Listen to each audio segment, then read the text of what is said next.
Hello, this is Delia, and I have a story that I'm going to read today. This isn't for children, so I'm just reading it, and I just wanted to share it with you all. I found it at the store.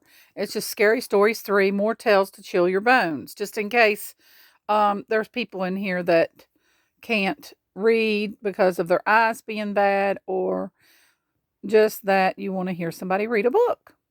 But anyway, this is called Scary Stories 3 More Tales to Chill Your Bones, collected by Alvin Schwartz. Okay, the first story. Lots of pages, crazy things on them.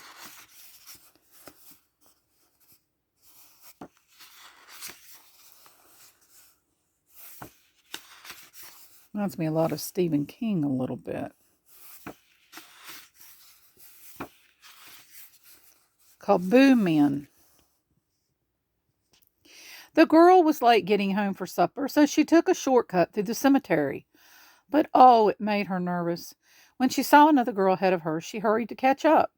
Do you mind if I walk with you? She asked. Walking through the cemetery at night scares me. I know what you mean, the other girl said. I used to feel that way myself when I was alive. There are all sorts of things that scare us. The dead scare us, for one day we will be dead like they are.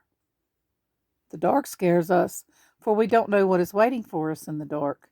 At night, the sound of leaves rustling or branches groaning or someone whispering makes us uneasy.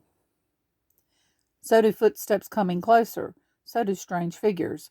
We think we see in the shadows, a human maybe, or a big animal, or some horrible thing we can barely make out. People call these creatures we think we see boo men. We imagine them and they say, we imagine them, they say, but now and then a boo man turns out to be real. Queer happenings scare all of us, too. We hear of a boy or a girl who was raised by an animal, a human being like us who yelps and howls and runs on all fours. The thought of it makes our flesh crawl. We hear of insects that make their nests in a person's body, or a nightmare that comes true and we shudder.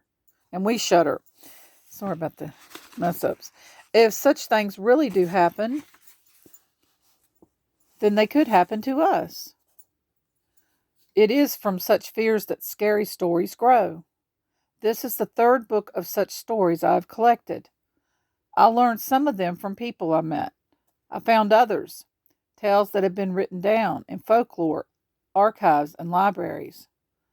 As we always do with tales we learn, I have told them in my own way. Some stories in this book have been told only in recent times, but others have been part of our folklore for as long as we know. As one person told another, the details may have changed, but the story itself has not. For what once frightened people still frightens them. I thought at first that one of the stories I found was a modern story. It is the one I call The Bus Stop.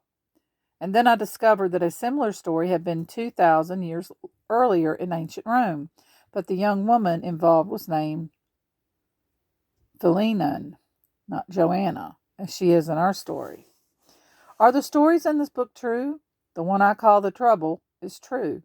I can't be sure about the others, but many have at least a little truth. For strange things sometimes happen, and people love to tell them and turn them into even better stories.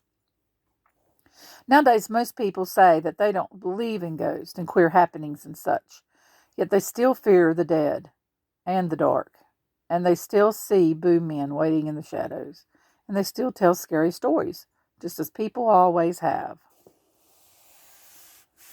Okay, so that's the beginning of this, and I will continue with, I guess it'll be the first story.